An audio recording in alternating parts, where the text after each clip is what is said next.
Okay folks, so for the crocodile show today we will visit a few enclosures and a few different species of crocodilian. The guys we are looking at here is what's known as the Australian freshwater crocodile. Now in Australia we like to be lazy, we're not a big fan of syllables, so we call them freshwater, as opposed to the saltwater or salty, which most people are more familiar with. Now we are sort of in breeding season at the moment. If you have been getting around the park you may have seen some crocodile romance. So these guys may not really be too interested in what I've really got to offer.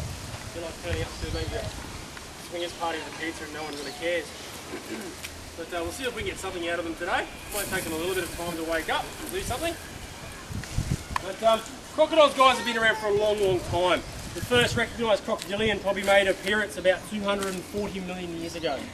Okay, well before the proper dinosaurs really existed, that I probably saw in Jurassic Park, for example.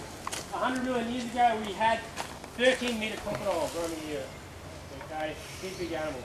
They would have weighed anywhere from 10 to 13 tonnes. If we compare that to T-Rex, T-Rex would have weighed no more than 6 tonnes. So he could have been a meal for one of those crocodiles back in the day. Right? So big animals. However, 65 million years ago something happened that changed the world forever. Does anybody know what that was?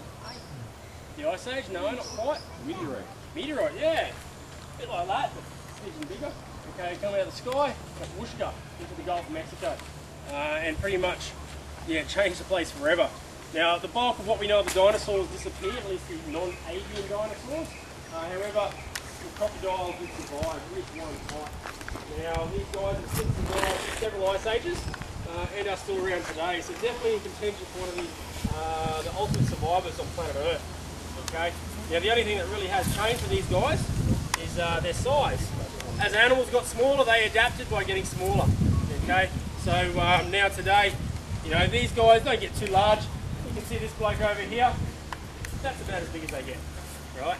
And you know, the largest estuarine crocodile on planet Earth we know of, confirmed properly, is probably about 6 metres.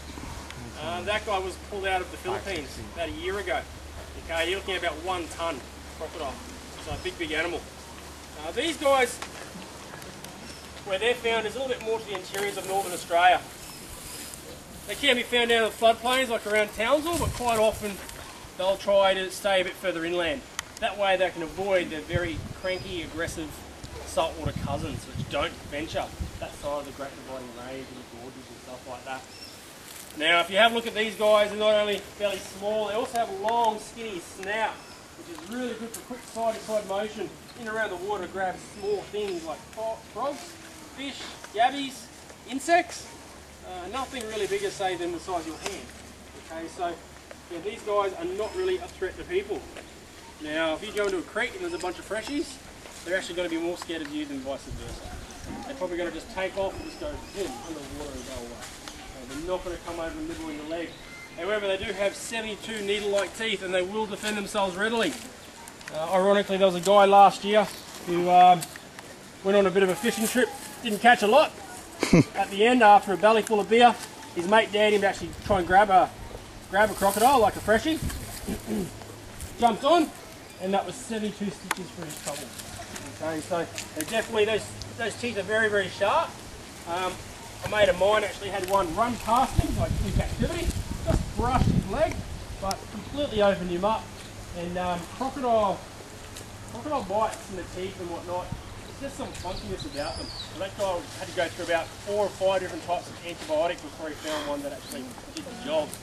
Okay, that's a hungry kangaroo, I dare say. Up some roughage. Oh, so these guys, yeah, not really in the mood today. Probably been partying all night, guys.